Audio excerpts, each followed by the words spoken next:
And we're live. Hello, everyone. This is Don, Don Bringus, the husband of Helen, aka the unicorn. We're going to have a serious interview here, like a very, very serious one. Hopefully, you're serious enough. Oh, my goodness. I can actually hear my voice. We're going to have a chill interview here with our very good friend and a traveling buddy of our workshop and Elysian photo retreats that's gonna be happening in Coron Islands, Philippines with Lexy Parks. Hello, Lexy. Hi. How are you today? I'm good. How are you? Very, very fine and very, very tired because I'm a new dad. Don't have a kid. Repetition for emphasis. So what time is it over there? It is 11 a.m. here in beautiful British Columbia. Very beautiful British Columbia. And here, GMT, just on the left-hand corner of Morocco, it's 7 p.m. So welcome, everybody. So we're going to start this chill interview with a word game, just like we did yesterday with Sitlai. So I'm going to say one word. Lexi, are you there? Yeah. I'm very sorry, guys, if I'm overtaking this because I am a very shy person. So, word game. I will say a word, and then you will say the first thing that pops up in your head. Lexi, is that okay? Okay, I got this. So if you got this. If you feel uncomfortable, you just say to me, "Shut up." Yeah. Yeah, that's a great word. Perfect. Photo. Camera. Home. Canada. Lexi. Strange. Love. Happy. Adventure. Outdoors. Boudoir. Naked. Female. Beautiful. Wedding. Exciting. Did I say adventure already? Yeah. I did. Okay. I am already blocked. Couch. Lazy. Bed. Restful. You're very good in this, actually. You're very good. Messy hair. Regular life. Favorite drink. Tea. Favorite color. That's really hard, actually. I don't think I have one. I like gray and black and maroon. That's a very good, that's a very difficult, all of the above. Right? There's a lot of colors I don't like better than I think I could tell you the ones I like. Okay, favorite, not so favorite colors. Neon anything, but especially like neon yellow. Ooh. Ooh. Neon green for me. Oh, also bad. Like that snot colored, like greeny yellow neon is like hard to know. It's the most horrible color. It's so horrible. Perfect.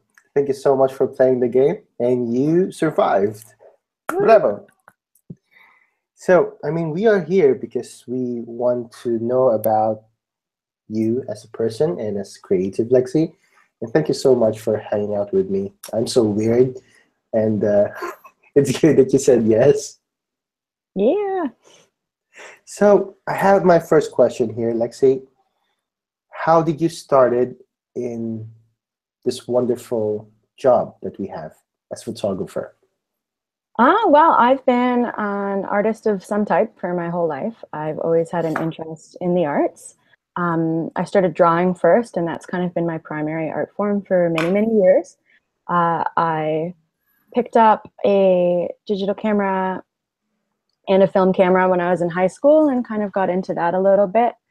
But in university, my focus switched back to drawing, and I was modeling a lot and learning a little bit more about photography. So later in life, when I was 23, I got my first DSLR camera. What is it? The Canon Rebel, the Canon T3 High Rebel. Woo! And I still had no idea that it was going to be a business for me. I went through a little bit of trauma right after I was given the camera, so I didn't touch it for a full year after that. And then I started shooting myself, shooting my friends. And then about a year after that, I was like, okay, maybe this could be something more. And I picked up a mentor for 2015, and then it's been kind of a blur since then. Oh man. So it was like a quick evolution for you. Yeah, well, I think I just had so many building blocks up to that kind of really infiltrate my work. So it wasn't too drastic of a learning curve, I think. I mean, how did you see your work evolve by time, like from 2015 until now? I think like when I first started, you have this preconceived notion of what it means to be a good photographer. And for me, that meant studio lights, and it meant like only shooting in barren rooms with at least two lights on somebody, and always had to have immense amount of makeup and a hairstylist, and I needed to think through their outfits and all of this stuff that I definitely don't do any of now. If girls want to get their hair and makeup done, that's great. If they don't, I don't care. It doesn't really affect my process at all. I would rather shoot outdoors. I will shoot until there's literally no remaining light left, and maybe past that. So I think just realizing that whatever the industry standard was in 1980s doesn't have to be how you work today. Very good. Very good. I mean, scrolling down with your work, we noticed that you do both boudoir and wedding. Yeah. So between the two, I mean, you must have a favorite. Yeah, it's kind of it's hard to really compare two things that are so different. It's kind of the apples to oranges. Weddings are about celebrating two people, celebrating family, celebrating love, which is like its own category, and boudoir is the celebration of yourself. And so they both have really strong positives, but they're definitely completely different worlds. I'm more of an introvert, so for me alone, shooting boudoir is nice because I get that one-on-one interaction. So to counteract that for weddings, I like to have long consults and really keep in good communication with my couples so I can still keep that feeling when I move into weddings. Oh, that's really awesome. Do you have any favorite moments in the wedding, like generally during a wedding day? If you can choose like a moment during a wedding day, which part of the wedding day would be your favorite? Well, it depends if you're talking about as a photographer, or as an attendee. I love speeches, and I know that most people hate speeches. I didn't even have them at my own wedding because I'm terrified of what my family would say. But I find that although it may not be the most beautiful photos, they're the real moments. They're the moments of real happiness and real tears when people are really connecting their emotions. And I think that it's kind of a really beautiful time in a way. Oh man, want to say hi to people who are connected now. How are you guys? Aloha, Andraj, Nikki, Mauricio. Hi to you. Thank you so much for answering that question. So, who is Lexi Parks before being a photographer? Like without photography, who is Lexi Parks right now? I am generally a homebody. Like I like being at home. I buy really comfortable furniture so I can sit on it all the time. And when I'm not doing that, I am rock climbing. I've picked up rock climbing. I've done it a little bit on and off for a couple of years, but I'm actually trying to get into that now.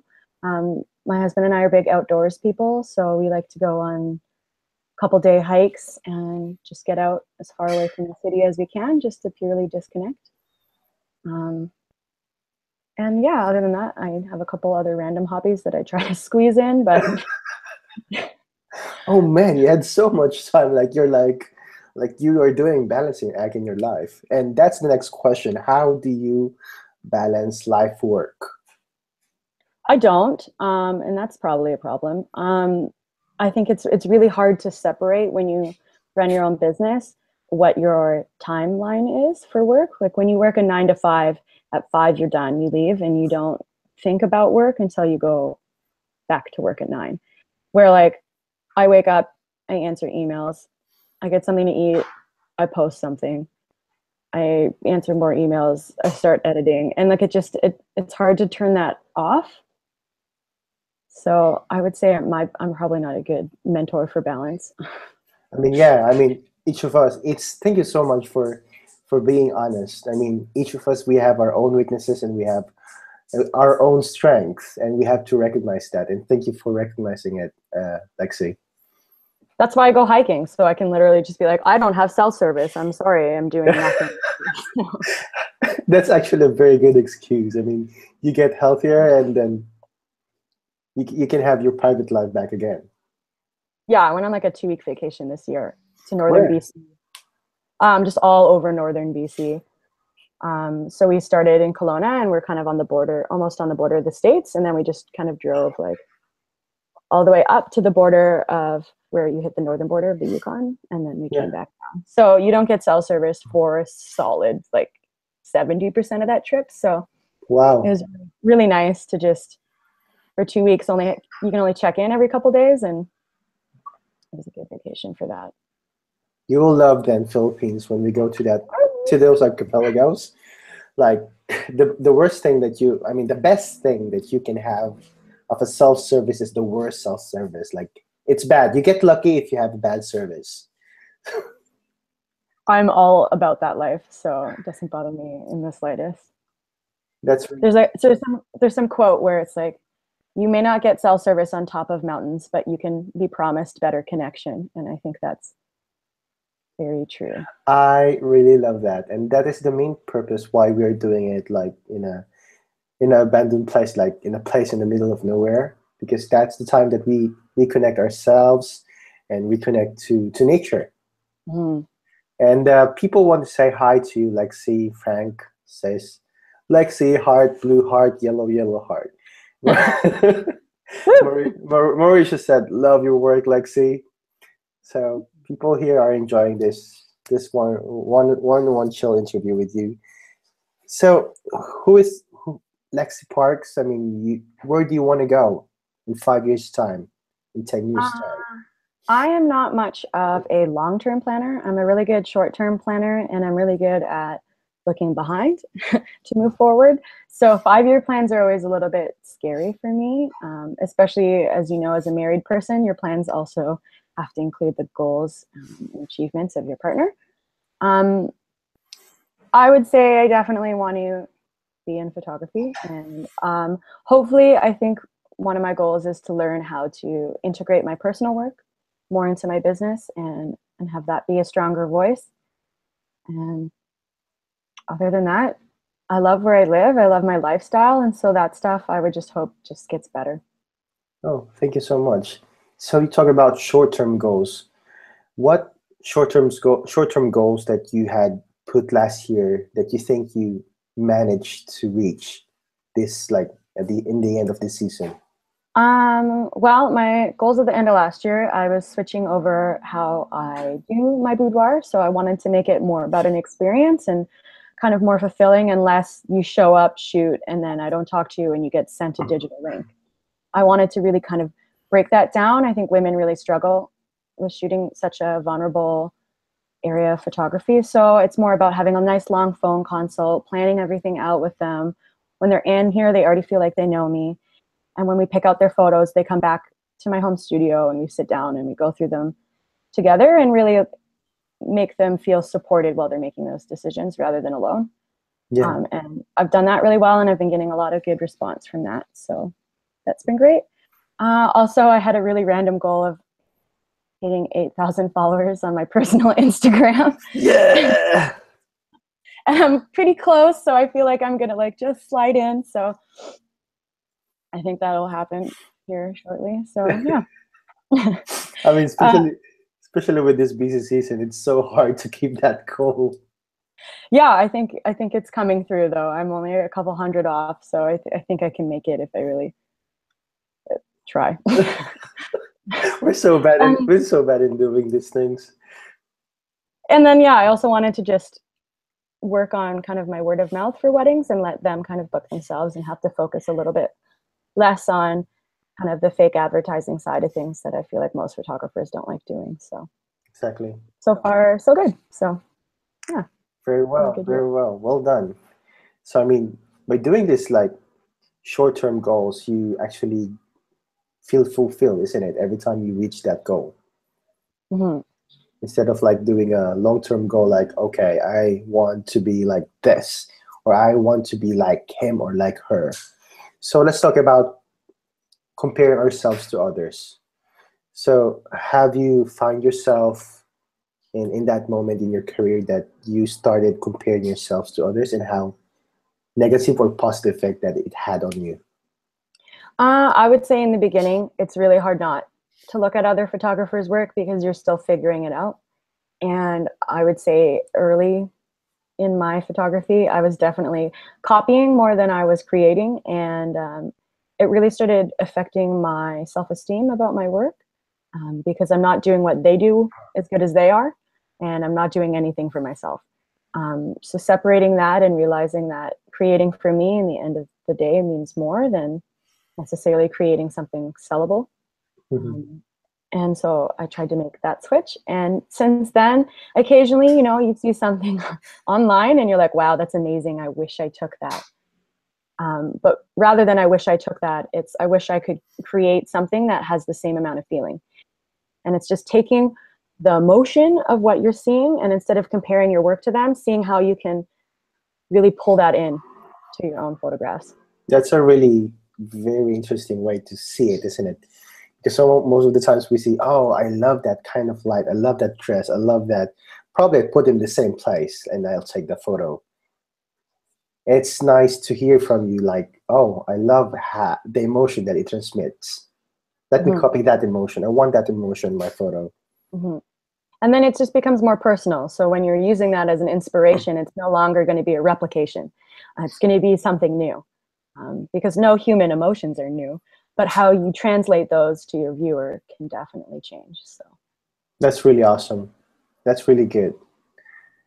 Have you ever encountered like you are in a road in your growth and in your evolution as an artist, and then find yourself like you just can't move forward, just like repeating and repeating again, same thing? Have you encountered that yourself?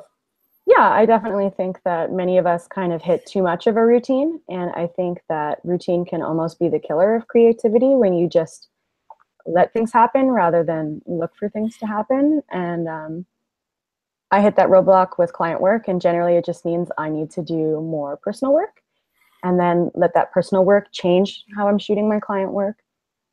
And so it happens probably a couple times a year where I'm like, I need like my own personal photo retreat and to just go out a couple days in a week and just shoot for me. And I feel like that really kind of reinvigorates myself. And even if I don't know what I'm going to shoot when I get there, it'll come to me. And with clients, I'm always just trying to almost replicate what I did with the last client. So when you can break that barrier, it really pushes my work forward. Oh man, thank you so much. Like, so personal work is actually like your gasoline, like to so you can move on. Mm-hmm. So what, 100%. like water, like water, yeah, water. I mean, pra- what kind of personal work have you done for yourself? Like, for Um, example, this year. so I shoot a lot of self-portraiture. I find that the most cathartic kind of work that you can do. I think there's something beautiful about being able to translate a message from your own brain just to yourself. So when you're creating with a model, you have to communicate what you want with that model. When you create for yourself, you can break that down, and you're literally on all sides of your Mhm. imagery. So most of my personal work this year is going to be just me shooting me. And we go on big trips and stuff like that, and to do that around our province. Other than that, I have two main muses that I use in most of my Mhm. personal work, and they're two good friends of mine. And they're like the call up, hey, what are you doing Tuesday afternoon? Do you want to come here and do something weird? They say yes. They totally trust you. They totally trust you. They totally trust me, yeah. They don't even ask what's that weird thing that we're going to do. No, they don't. They really don't. And then I did the traveling dress collective this year, and that's I'd started the previous year where one dress went to several people and they all shot in it around the world, and then those people all created their own groups and then sent out their own dresses. So I made a skirt for one of my groups, and we sent that around, and I'm in another group as well. We're not finished yet though. And that Wow. will go around. And so it's kind of interesting to see how everybody views one item. I mean, you create dresses? Yeah, I sew. Oh my goodness. All the skirts in my work are made mostly by me. Oh man.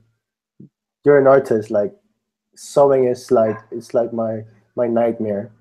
It's not that hard. I always end up with my own hands being sewn together. Yeah.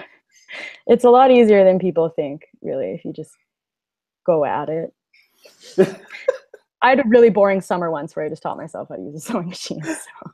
Oh my goodness, like it's like a dream, a hobby for my wife. Like, oh, when am I going to learn to sew? When am I going to learn to sew? Just buy really basic patterns, and it's super easy after that. I mean, after a lot of practice, of course. Yeah. So let's. Or just make stuff up. Sorry, you just make stuff up. Make stuff up, yeah. I mean, you create very nice skirts. Like, I've been following your work, and every time I see those skirts, I was like, oh my goodness, what shop can I buy those skirts? And I can never find it. I can never find one.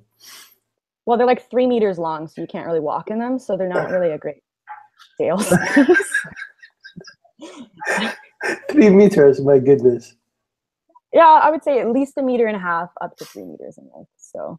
Wow, it's like a house, like 2-story house, for example. Yeah, they're pretty long. So my next question, Lexy, like jumping from the boudoir, personal work, and wedding, can you actually say that communicating like from heart to heart with your clients changed the game for you rather than just creating awesome, epic pictures?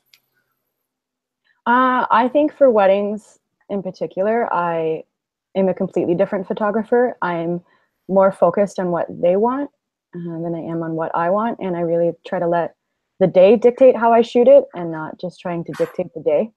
And I really just go with the flow. Once I have a timeline, I just let things happen. In portraits, obviously, there's a lot more communication in those because they are a little bit more posed. But still, I'm not going to push for things that aren't them. You know, if they're not big hikers, I'm not going to be like, hey, can we take an hour out of your wedding day to hike a mountain because I really want that for my portfolio. Oh my goodness. I don't do those things. So like if you are getting married at a golf course and you guys love golf, then we're going to take golf photos. That's it. And I think that a lot of people get really caught up in creating this epic scenery that may not be what the couple had envisioned for their day. So exactly. I mean, there was like a saying like you don't have to find your style. Let the couples give you their style. Mm-hmm. So I mean that is like a good reminder for all of us, isn't it? We just get caught up on what other people are doing and we want to copy and paste. Mm-hmm. And that's back to why I think personal work is so important. So when you want those feelings, you can do it for yourself, but don't impose what you want on other people. So. Oh man, yeah, it's like saying, oh, you have to be this type of person, but they're not that type of person, isn't it? Mm-hmm. And I know there are a lot of people that just pick clients based on what they want, but I don't know. I'm a yes person. I'd rather say yes to everyone and figure out how to shoot it than only take things that are within my comfort zone. Oh yeah, I mean, that's like jumping out like crazy out of your comfort zone if you like taking like different clients with different outlook and with different style. I mean, that's how we can be like a better photographer, isn't it? Yeah, for sure. I mean, I really salute you for being like a hybrid photographer. Can I say hybrid photographer? That sounds like Frankenstein, but like, doing different things. Mm-hmm. I think it keeps you fresh, for sure. And there's something you can learn from every genre. And I think that's why I like the workshops where they have more than one viewpoint, you know. Even if you're a wedding photographer, to only listen to wedding photography, I think isn't going to give you as much perspective as also having someone who does film there, someone who shoots a lot of personal work, someone who shoots commercial work, and kind of understanding how all of that can help your work. Exactly, and one thing that we always say to our friends is that if you like social media so much, if you have like you're following many photographers, at least try to follow different artists, not only wedding photographers, not only your genre, because that will be like a overload of the same thing. Yeah, you can get inspiration from anything, and I think just segregating yourself to only one section is Yeah, not. like on our sorry, like on our Instagram, my favorite thing to follow is this coffee painter. Like she Yeah. makes espresso and coffee, and then just painting on it with a with a cinnamon or with a toothpick. And I was like, what? That was so good. I mean, that's inspiring for me. I know I'm weird, but it's No, I went to school to draw, so I have a lot of weird friends that do weird things. So I think it's cool to see what they took from the same education and where they've gone with it. So, yeah, exactly. I mean, it's just a different canvas. mhm. So, I mean, you've been to the art school, so how can you compare like painting or drawing with creating a photography, a photograph? I know it's so cliche, but it really is about light. It is about how you see the light and how you want to control the light. When you're drawing, you can have two people side by side drawing the same naked person, and one person's work is really bright and airy, just like photography, because they are seeing the shadows lighter. They don't have a true black in their drawing. And then you can have someone who views it the other way, and even their highlights are gray.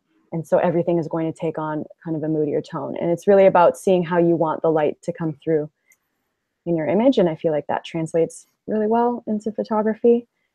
On top of that, obviously, composition, learning how you want things to play out in an image translates all art forms. And I think that's been really beneficial.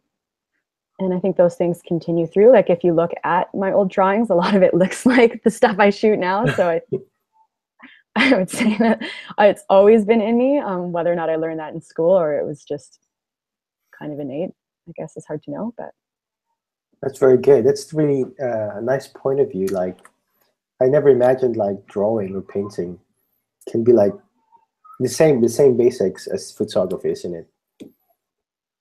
mhm, So what? mhm. And I used to model too, I guess. So then you get kind of a I mean, third perspective of yeah, being I was about to ask. I was about to ask that. Like, how? I mean, being a model and this a photographer at the same time, it gives you a lot of advantage, isn't it? Yeah, I definitely think that being aware is probably the biggest thing that it gives you. I think sometimes your expectations of when you're asking for something and it's not coming through in the model, you're getting frustrated, and sometimes frustrated with the model instead of frustrated with yourself and how you're communicating. And when you flip those sides and you know what it's like to be on the other side and trying to achieve something you can't get, you realize that that just exists and it's not a fault-based thing or a thing you can get frustrated with. It's just hard always to convey what you want as a model. Oh man, that's very good. So I'm not going to ask about the photography right now. I'm going to ask about life, just life itself.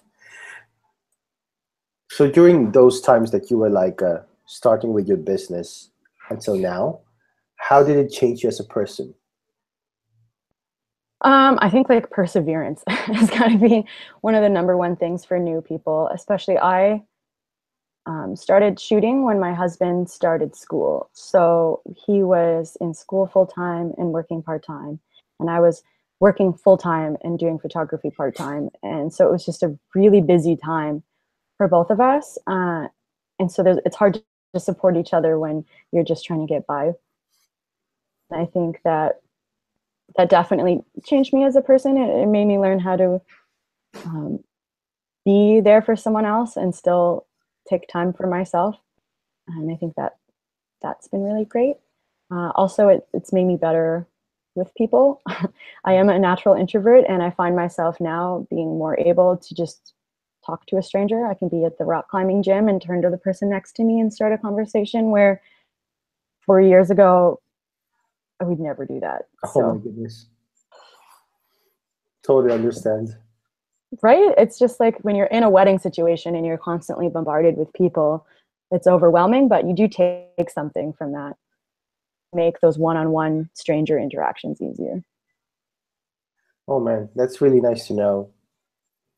So I mean, when you're in a wedding or during the party when everybody's like like in a sardine can in the dance floor, and you are there with your camera trying to get that moment. I mean, that is quite scary if you are like a real introvert. Yeah, I find the camera helps me separate. I recently went to a party where I didn't know many people, and I brought my camera to take pictures, and it helps me separate. It helps me feel like I'm in my own little world, and I think it can be a tool for social situations moving forward. And I think at the wedding, it's the same thing.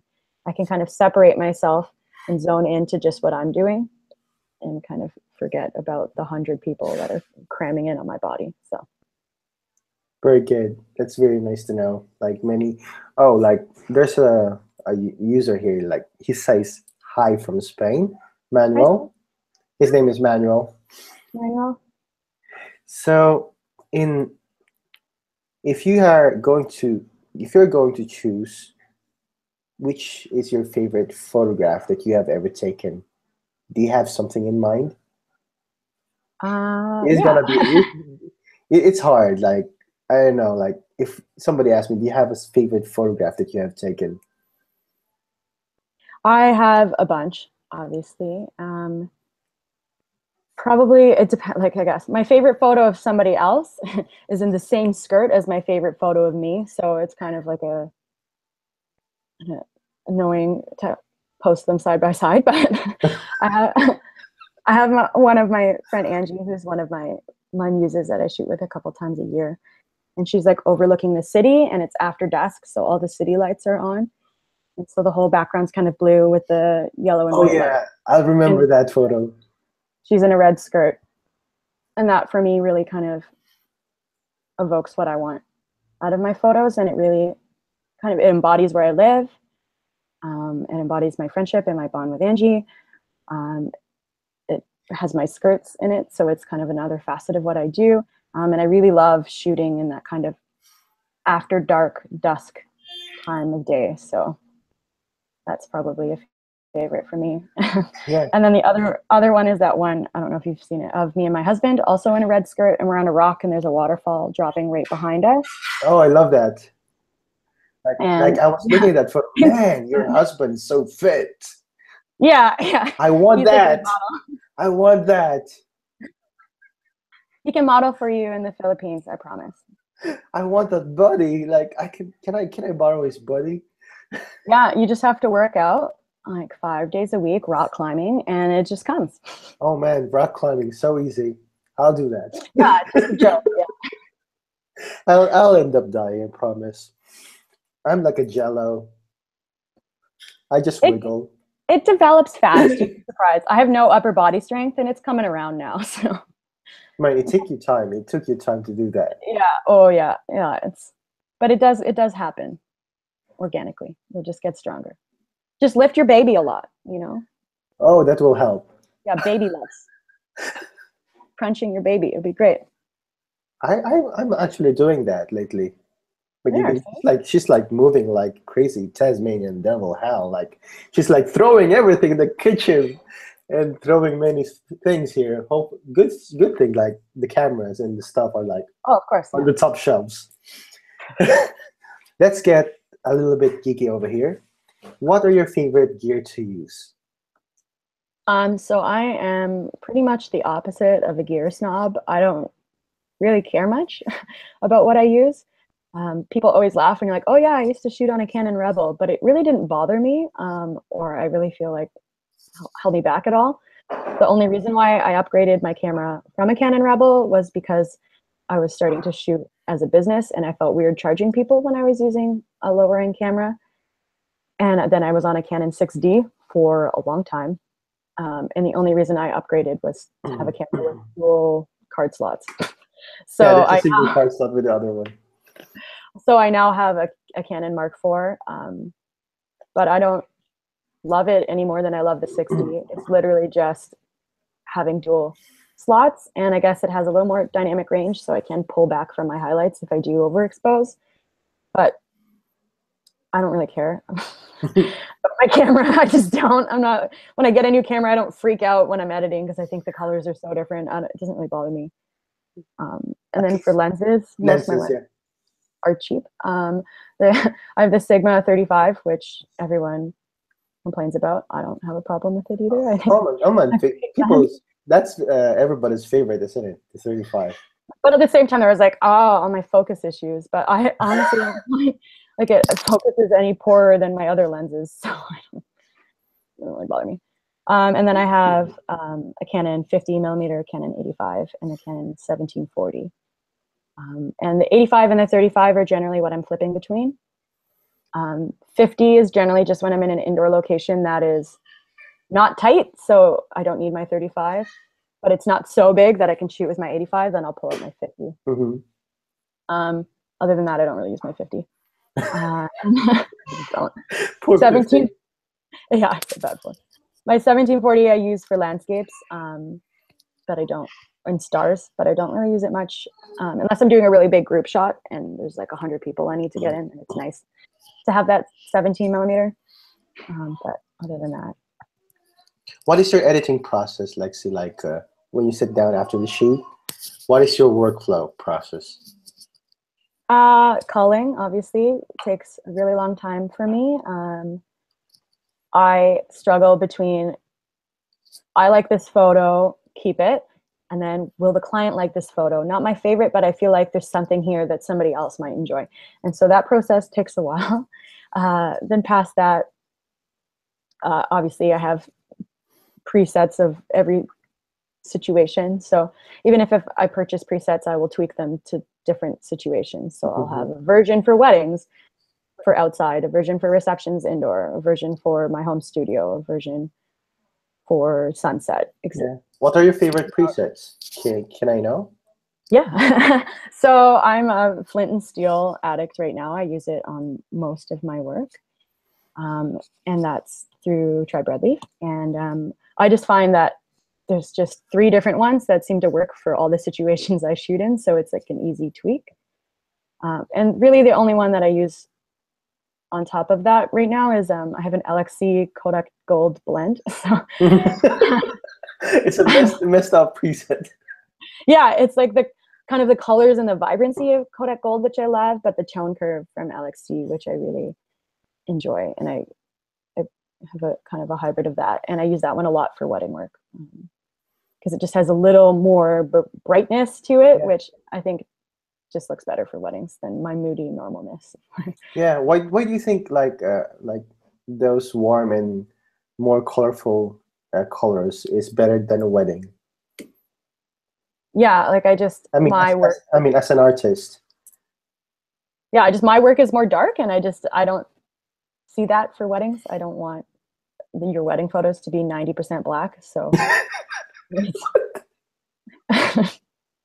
I try to make it look a little more true to the day, true to the colors of the day, rather than take an artistic interpretation of color. So that's a really good point of view. John here from the Philippines says rainbow, unicorn, heart. Woo, Philippines. Thank you so much, Lexy, for answering this weird question that I'm asking you. Oh no, it's fun. We got this. It's fun. We got this, yeah? So are you excited about Philippines? I am so excited. What are the things that excite you most going there? The outdoors always is going to be the top of my list when I go anywhere. I could travel an hour from where I am, and the outdoors is going to be what excites me the most.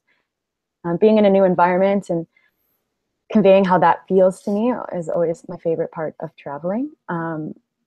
I'm also pumped because it's not a super huge group, so there'll still be a lot of kind of one-on-one connections that can be made, and that really appeals to me. And being with a group of people that are all there for the same thing, it's really inspiring. Exactly. But about those road trip that you've been doing in Canada, I think you won't be able to do it back there in the islands where we're gonna be, but you can like go and have an expedition using a boat. Boats So are fine. boats are fine, like Boats are this fine. very thin boats, like a canoe, like canoe thin boats, and then you just go in the middle of the ocean and go from island to island. Yeah, that sounds amazing. Oh And my, just experiencing like a different culture, just to see. I've never been to the Philippines. I've been to Malaysia, but it's still going to be completely different. So the food and the people and how they live, I think it's really going to be a cool thing to see. definitely, we're gonna be interacting with many of the locals over there. Hopefully, to do some portraits of them as well as one of the projects of the workshop. It will be really fun to connect. I mean, we're there for the workshop at the same time, but we are also there to experience the life there. Yeah. Well, if it was just going to be a normal workshop, we wouldn't go to the Philippines. So Exactly. We'll just do it at my garden. yeah, exactly. So I think it's definitely, you want to take advantage of all the benefits of going somewhere so cool like that. Oh man, especially with cool people like you, going there. Cool. Oh, you're so cool. I'm really cool. Super cool. I mean, you have good heart. That's why you're here. I really love to hang out with people who are genuine and who are not like who doesn't keep anything for themselves. That's really good. Thank you so much, Lexi, for having some couple of minutes with me, like 45 minutes exactly, and and I think more than that will be awkward already. Yeah, good. Thank you so much for like taking time, answering questions, and letting all these people who are connected right now let you like to see your heart, to see who is Lexi Park and how you've been, how you begin, and who you are right now. And uh,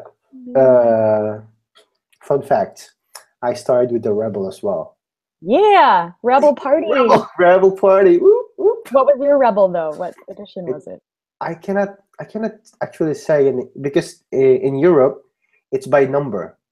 It's like 400, 400D, 450D, 500D, 550D. But it's a Rebel, but they changed the name. Yeah, ours are like Rebel, and then it's like T2I, T3I. Oh T4, yeah, yeah. I T5I. think are you into T2? T2. I had the T3. You had a T3, so you're like one ahead. I have the 550, which is like one model ahead. It was so funny when we started. Like we were shooting with that for free for our friends. And Oh then yeah. My first paid shoot, they gave me a 6-pack of cider and $50. A friend who's like, you got to start charging. Here's a 6-pack and $50. And I was like, okay. thank you. I mean, that is really a good fun fact. I mean, I am going to remember that. I'm going to remember that. I mean, our first shoot, they haven't paid us, but they gave us food. Yeah, right? That's still payment though. When you're new, everything's payment. So Yeah, I mean, it's so nice. And then afterwards, oh man, we have to change this camera. It's just so small, and then people just look at us and they laugh at us. So we jumped to 5D Classic. that's good though. Oh, we had the 5D Classic until last year. That's when I only upgraded the 6D because I had to. I love that camera. Anybody asks me about like, oh, we're thinking about getting the 6D. I'm like, oh man, buy that thing. It's like cheap and amazing. It's so good. All my favorite photos I've ever taken are on that camera. I don't have a new favorite photo from this brand new camera yet. So I mean, having the old cameras, it was really awesome. We're just creating. We just don't care about the technology. no, I think if you have a vision and you know how to execute it, you don't need your gear necessarily to push you through. So Exactly, and that's what we're going to do in the Philippines. Thank you so much, Lexi, and give our hugs to your husband when he get home. I think he's actually working in the other office right now. So. Oh man, give my hugs to him when we get offline. Okay, And well, thank you so much. Have a good day. Have a good day to everyone who is watching, and thank you so much for your time and chilling out with us in this live interview with Lexy Parks. And we're going to be offline in 3, 2, 1. Thank you. Bye. Bye.